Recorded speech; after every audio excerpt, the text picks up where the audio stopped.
A Hamas fighter sneaked into the U.S. on a fake visa. Bolton under fire. Top Trump critic faces federal charges. ICE arrested a Chicago area cop accused of living in the U.S. illegally. I'm Kat Fakris, and this is News Recap.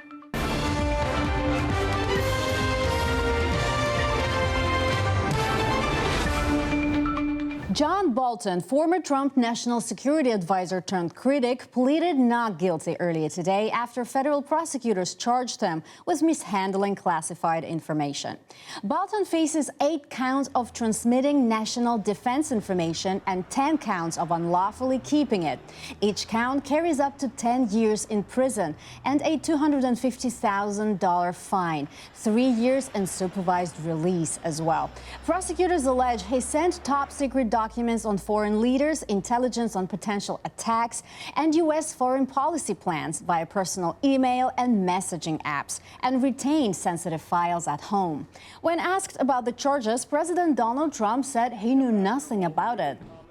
I didn't know that. You tell me for the first time, but I think he's, a bad person. I think he's a bad guy. Yeah, he's a bad guy. It's too bad, but that's the way it goes. That's the way it goes, right? Bolton denies wrongdoing, calling the charges politically motivated. His lawyers says he broke no law. Bolton now joins other Trump critics recently charged, including former FBI Director James Comey and New York Attorney General Letitia James. A man in Louisiana has been arrested for allegedly helping Hamas during last year's deadly attack on Israel and then sneaking into the U.S. on a fake visa. Mahmoud Amin Yaqub al-Muhtadi is accused of coordinating fighters in Israel during the October 7, 2023 attack. Court documents say he gave orders to get rifles ready and asked for ammunition and a bulletproof vest for the fighters. He later applied for a U.S. visa in June 2024, lying about having any ties to terrorist groups. Al-Muhtadi entered the U.S. through Dallas in September 2024 and lived in Tulsa, Oklahoma, posting photos online with a gun. Authorities later tracked him to Lafayette, Louisiana, where he worked at a restaurant. Al-Muhtadi was booked on Thursday and made his first court appearance earlier today. Federal prosecutors charged him with providing material support to a foreign terrorist organization and committing visa fraud. Officials say he is not accused of any killings. News broke this week of a racist, Hitler-loving group chat among members of the Young Republicans, a nationwide organization for GOP members under 40.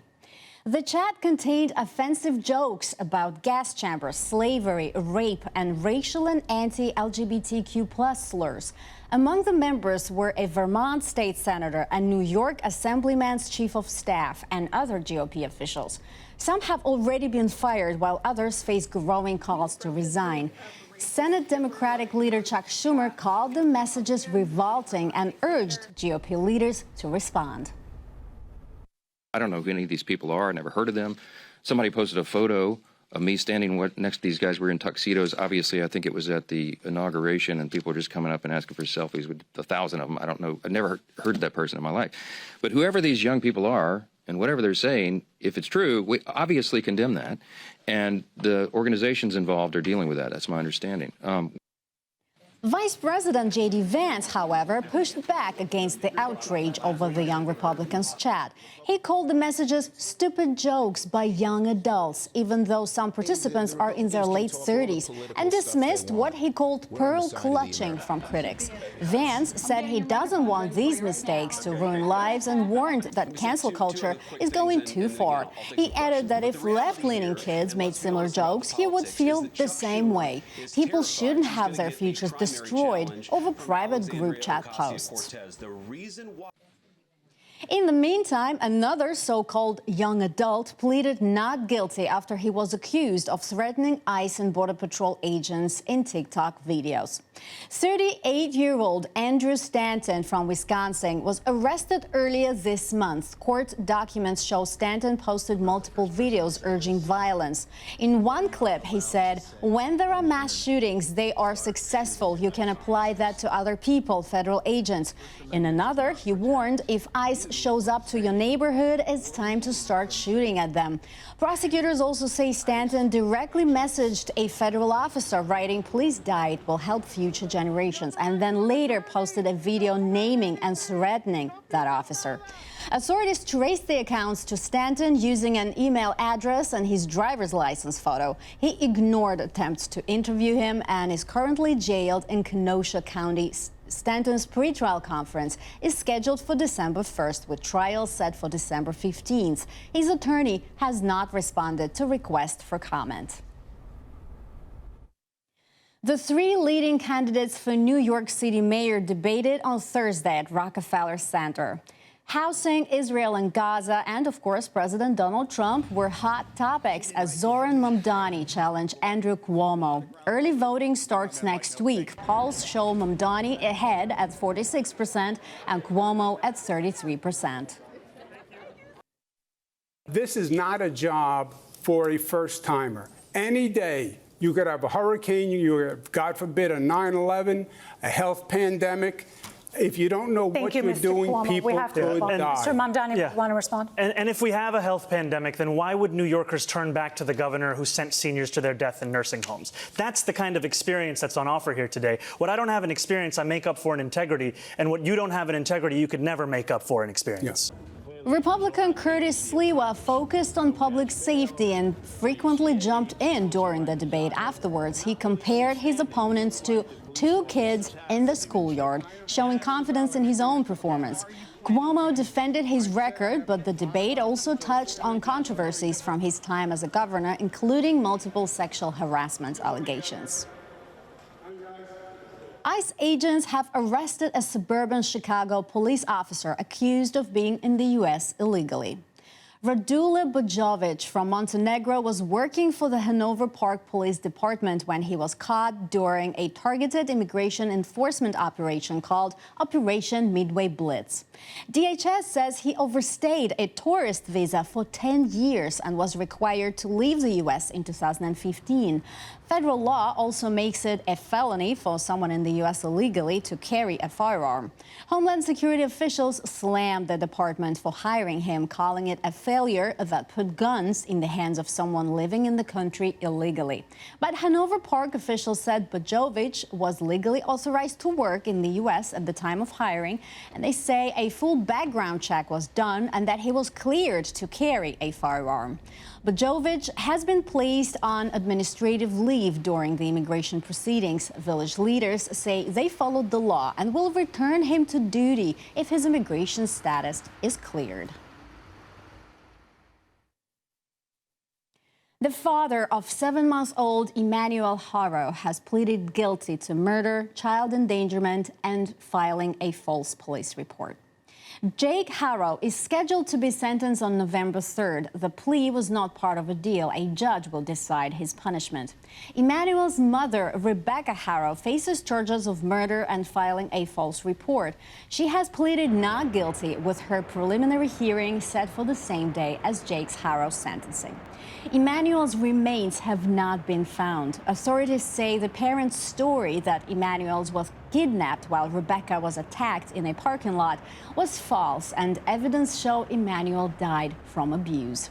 Jake Haro has a history of child cruelty. In 2023, he pleaded guilty to abusing a child from a previous marriage, leaving that child with cerebral palsy, a fractured skull, brain hemorrhage, and other injuries. He received a suspended sentence and 180 days in a work release program.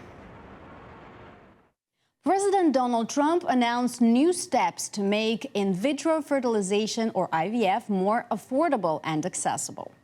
Trump made a deal with fertility drug maker EMD Serono to lower the price of some IVF medicines. In return, the company will get relief from tariffs on drugs that haven't even been put in place yet.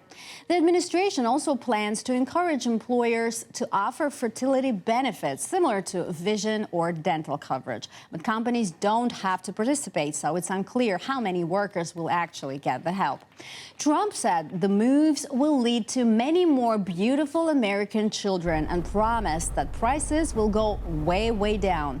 The drugs will be sold directly to patients on Trump's website, trumprx.gov, starting in January 2026.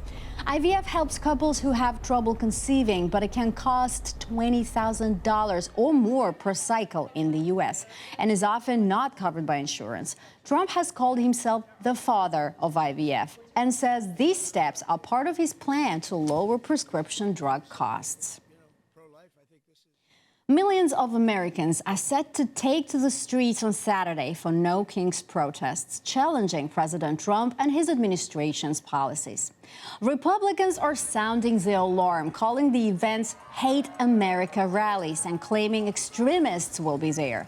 House Speaker Mike Johnson warned of Hamas supporters, Antifa types, and even Marxists showing up.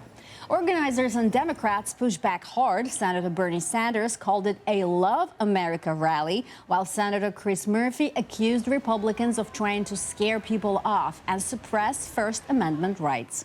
The protests are expected to dwarf June's rallies, which drew more than 5 million people. Big events are planned in D.C., New York, Boston, and Chicago, fueled by anger over immigration crackdowns, the government shutdown, and Trump's combative rhetoric. Groups organizing the events emphasize that the protests are non-violent. Participants have been trained on safety and de-escalation. Organizers encourage peaceful, creative protests with signs, costumes, and even playful performances, rejecting the White House's warnings of potential violence. Customers of athletic shoe brand On are suing the company, claiming some sneakers squeak loudly when they walk. The class action filed in Portland targets On's Cloud Tech shoes, which are designed with holes in the soles to cushion each step. The lawsuit alleges the soles rub together, making an embarrassingly loud squeak with every step. Buyers claim the company won't provide refunds, leaving owners of nearly $200 shoes with only DIY fixes like baby powder or coconut oil. Plaintiffs argue the squeaks are a real problem for nurses and others on their feet all day. Complaints have spread on TikTok and Reddit. On has not commented on the lawsuit. The plaintiffs say the company knew about the squeaks but refused to classify them as a defect. They are seeking refunds, damages, and compensation for what they call deceptive marketing. And that's all for now. The top stories of the day, no fluff and straight to the point. Don't forget to subscribe, like, and drop a comment. I'm Kat Pokras. I'll see you next time.